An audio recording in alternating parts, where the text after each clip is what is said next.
To go north, you must journey south. To reach the west, you must go east. To go forward, you must go back. And to touch the light, you must pass beneath the shadow. What is there in Asha that I will not find in Qarth? Truth. So what truth is Quaithe talking about? Well, Quaithe returns later and says, Daenerys, remember the Undying. Remember who you are. Now in past videos I've mentioned briefly that Dany's past is not what she thinks it is, but before we go on to Dany's adventures in Qarth, I really need to hammer this point home. There are serious differences between what Daenerys remembers about her childhood and the world we know. So let's go over everything Daenerys remembers about the house with the red door. Daenerys remembers Sir Willem Darry dimly, a great bear of a man, half-blind, roaring and bellowing orders from his sickbed. He never left his bed though, and the smell of sickness clung to him day and night. A hot, moist, sickly sweet odor. This isn't the only smell she remembers. She also remembers the smell of perfumes, maybe to cover up Sir Willem Darry's death smell. Daenerys believes the house with the red door is in Braavos, and she remembers a lemon tree outside the window of her room. Her room also had some odd wooden beams with animal faces carved in them. The house with the red door is very consistently called a big house, though on one occasion when dreaming of Daario, she calls it a tall stone house. Now, after Sir Willem had died, the servants had stolen what little money they had left, and soon they were put out of the big house. Now there seems to be a reoccurring memory of Daenerys running barefoot towards the house with the red door. We first get a notion of it when Dany hears children outside the walls of Illyrio's estate. Dany wishes she could be out there, barefoot and breathless, with no past and no future. Later in the Dothraki Sea, Daenerys suddenly has the urge to go barefoot. Viserys asks her, "Have you forgotten who you are? Look at you! Look at you!" But Dany did not need to look. She was barefoot, with oiled hair, wearing Dothraki riding leathers. Daenerys later has a fever dream where she's walking barefoot down a stone hallway towards a red door. She walked faster, and her bare feet left bloody footprints on the stone. She leaves the hallway, passes through the Dothraki Sea, and then sees home. She could smell home. She could see it, there, just beyond that door. Green fields and great stone houses, and arms to keep her warm. And Dany's bare feet keep returning. At the House of the Undying, she receives a vision of a little girl running barefoot towards a big house with a red door. Later on, in A Storm of Swords, Dany walks barefoot out onto her grass terrace, and she looks for a house with a red door. And later in A Dance with Dragons, she goes back out to that same grass terrace barefoot and is visited by Quaithe, who tells her to remember who she is. And finally, A Dance with Dragons ends with Dany back in the Dothraki Sea, again barefoot. She's again visited by Quaithe, who again tells her to remember who she is.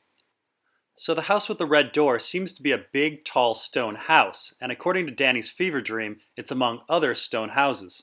Dany's room has wooden beams inside it, and outside its window is a lemon tree. A hot, moist, sickly sweet smell and the smell of perfumes really define the smell of Dany's childhood. And Dany seems to have a memory of running towards the house with the red door, barefoot. And Dany's fever dream, along with a love for walking barefoot in grass, seem to point to green fields being around the house. But fundamentally, the house with the red door represents an ideal place to live for Dany. She dreams of it often, yet Dany thinks the house with the red door is in Braavos, a city described as dreary and uninviting. The city is almost always covered in fog, and fog is caused by cool air. Arya tells us there are 3 types of weather in the city: fog, rain, and freezing rain. Sam tells us that everywhere in the city is riddled with wet winds and salt spray. This doesn't sound like an ideal environment, and doesn't sound like a place for hot, moist smells, or a place to be running barefoot.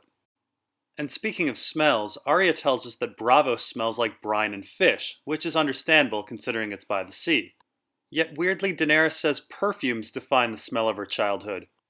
Daenerys does like the smell of salt air, but she associates it with trips across the narrow sea, and not with the house with the red door. Now, Braavos is a city of many islands, linked together by innumerable canals, and its streets are made up of a slick cobblestone. It's again not really a place to be running towards a house with a red door. The city is also devoid of trees, making the wooden beams in Dany's room seem out of place. Wood is massively costly in Braavos, and thus the entire city is made of stone. Braavos is also home of the Iron Bank, which is useful if you don't want your money stolen, say from servants. But of course, the biggest thing that makes one think there's something wrong with Dany's memory is the lemon tree outside her window. A cold, wet, wind-swept port town is not exactly where one would expect citrus to grow. And the characters of our story talk about this fact. For example, here's a conversation between Shama the innkeeper and Angai. "Hang this," she said, handing him a duck. "We were thinking we might eat it, Shama, with lemons, if you had some." "Lemons? And where would we get lemons? Does it look like Dorne to you, you freckled fool? Why don't you hop out back to the lemon tree and pick us a bushel?" The idea that lemons could grow in the Riverlands is comical, and the Riverlands is further south than Braavos. And the following conversation actually happens between two guards in Braavos. "I'm chilled to the bones. Where are the bloody orange trees? I've always heard there were orange trees in the Free Cities. Lemons and limes." "Down in Lice Mere and Old Volantis. Braavos is north of King's Landing, fool. Can't you read a bloody map?" It seems that the house with the red door is not in Braavos. Nonetheless, there's some arguments that it really is. For example, maybe Dany was living at the Sea Lord's palace. The palace is sort of like a big house. And maybe the Sea Lord has a greenhouse to keep that lemon tree in. Or maybe the lemon tree was brought up during a long summer. And maybe those fields that Dany remembers are really the Sea Lord's front yard. And since the Sea Lord is rich, he can certainly afford wooden beams. And although the Sea Lord's palace doesn't have a red door in this picture, perhaps the red door is off to the side or in the back. And maybe Sir Willem Darry just didn't like banks or didn't think he had enough money to use the bank. The Iron Bank is only across the street from the Sea Lord's palace, but then again, Sir Willem Darry is bedridden. And maybe finances were not on Viserys' mind. And maybe the ocean and the fish smells and the salt sprays were actually all part of Dany's memories. She just never brought them up. Who knows, anything is possible, but fundamentally, Daenerys associates the house with the red door with a life of simplicity. The Sea Lord's palace is not a house. It's a palace with hundreds of rooms and a zoo. There's nothing simple about it, and it's really hard to believe that anyone would have a memory of Braavos and not mention the sea, canals, or fog. After 5 books, not a single aspect of this is in Daenerys' memories.